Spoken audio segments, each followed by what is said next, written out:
scared me to begin with.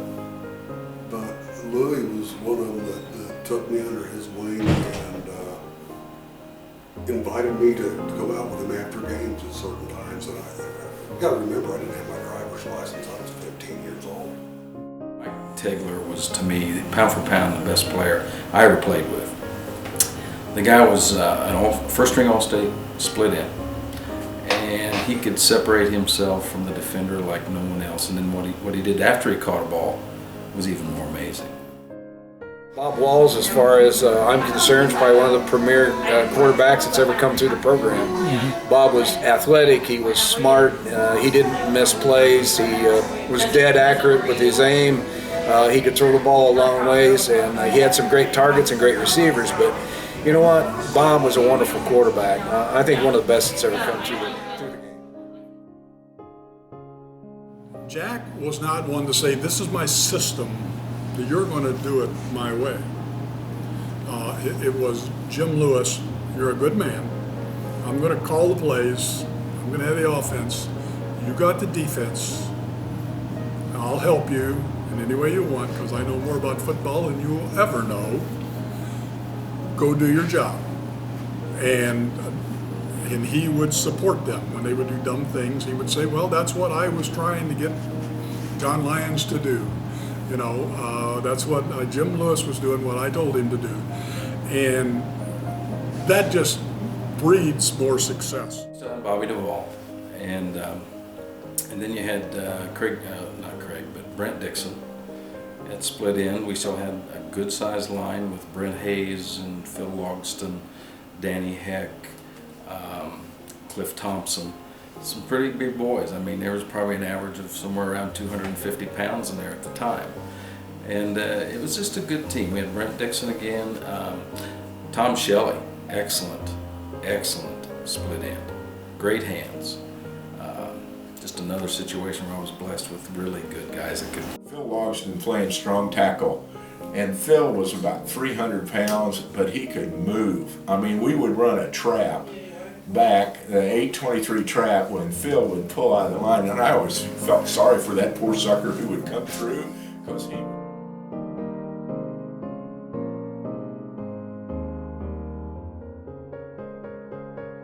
had to have a good line to run that 800 series, and they had the sweep. And Effingham, I found out over the years going to clinics, Effingham was known for the 848 sweep, which Bob Duvall ran really well. One of the amazing moments, and I told you this before, is we get Tom Fish hurt at the Newton game, and John Arnold was the backup, but he was only a young John Arnold at that time and not very mature. We come to practice on Monday, and he said, I'm going to play Bob Smothers at quarterback, and I'm just going, what?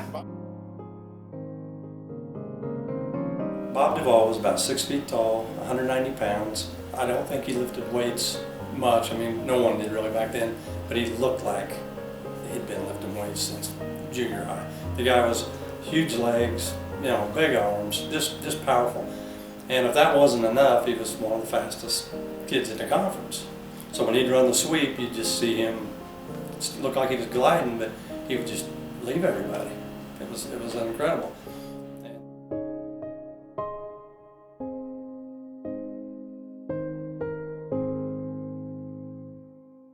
He didn't have a complicated offense, and he didn't have thousands and thousands of plays, but he had enough, and you practice them enough that you could pretty well run them against anybody, even if they knew they were coming, because I think that, you know, just the repetition. And then I think he quite honestly took the passing game to a higher level in high school ball than it had been before. And when everybody came out the field, it was just everybody had an immediate respect for him because of his past and just the way that he was. I mean, he was a man of few words, but when he said something, everybody heard him. He was a measuring stick. I had grown up with him, I had worked with him, now I was his opponent. So much respect, so much respect. And you wanted to do it so bad.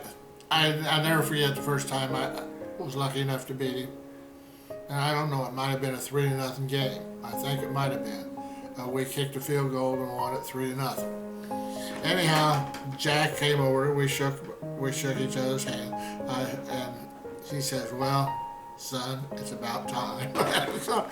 I can remember after I got done and I was officiating, I'd go to some of these schools that they played against. Jackson, did you?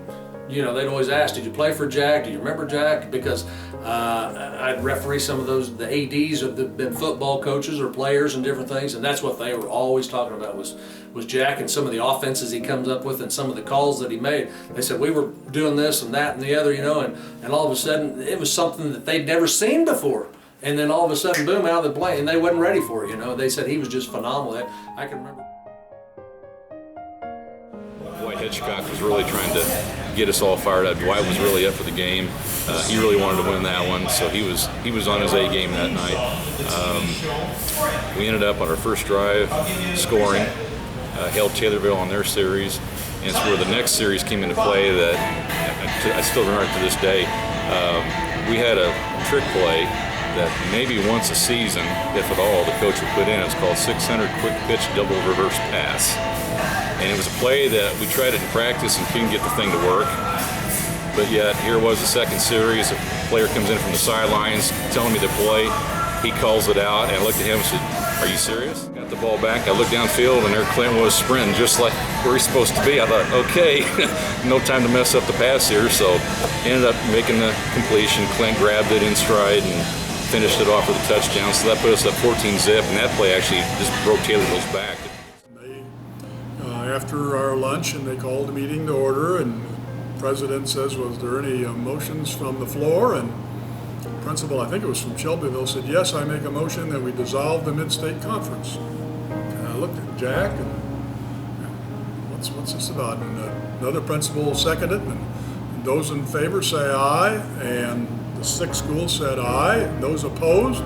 And I looked at the principal from Taylorville, I go, "You know anything about this?" He said, "No." So we voted no, and they said, "Okay, the conference is dissolved." And they all stood up and walked across the room and sat down.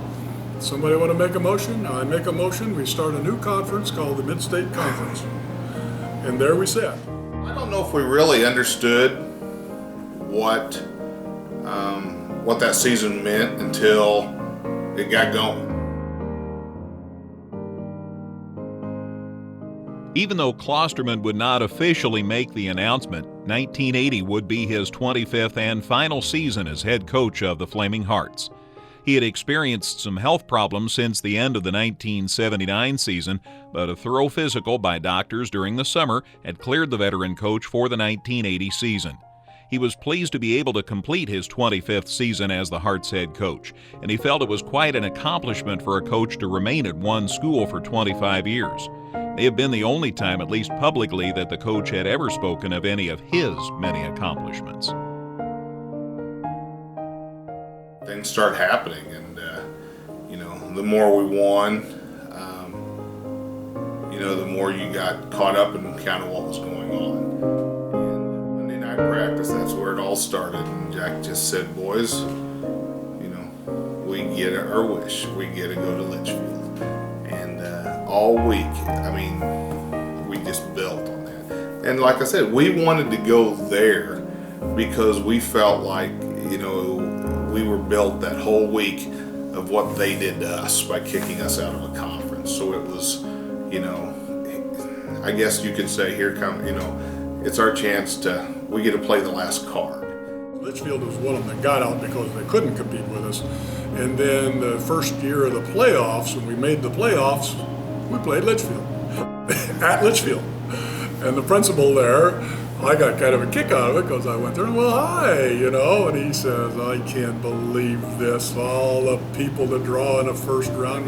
Coach Potoff or one of the other assistants, and it was their job to get us worked up into a lather before we take the field.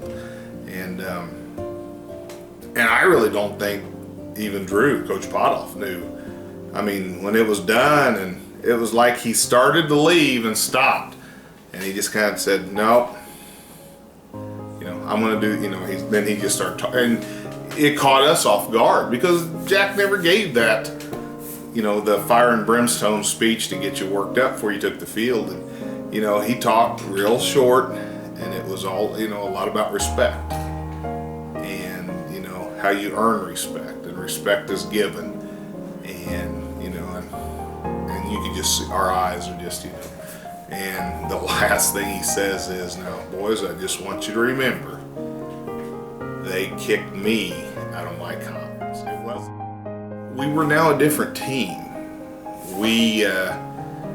Our game had been kind of raised at Litchfield, and we played at a different level. I mean, we played more physical than we played all year. We had Rusty Moore, and he says, you know, Coach, he says, you know, my grandpa's got horses, and he says, I've tackled a horse in the pasture before, just like I do these guys grabbing it, and you know, of course Jack just loses it, and everybody's laughing, and sure enough, early in that game, they give this kid a pitch, and he's running wide. And I think Rusty meets him about the line of scrimmage. He's trying to turn the corner, and he grabbed him around the neck and the throat and the shoulder and hip tossed him and threw him to the ground. And that game was over in our eyes because, you know, Superman had just made his match.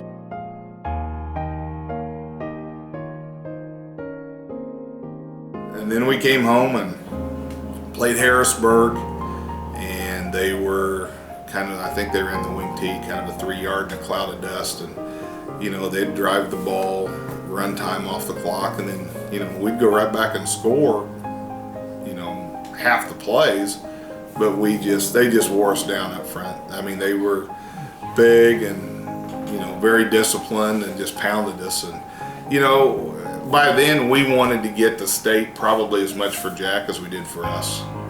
And, you know, it was, you know, that was a tough one because we were that close.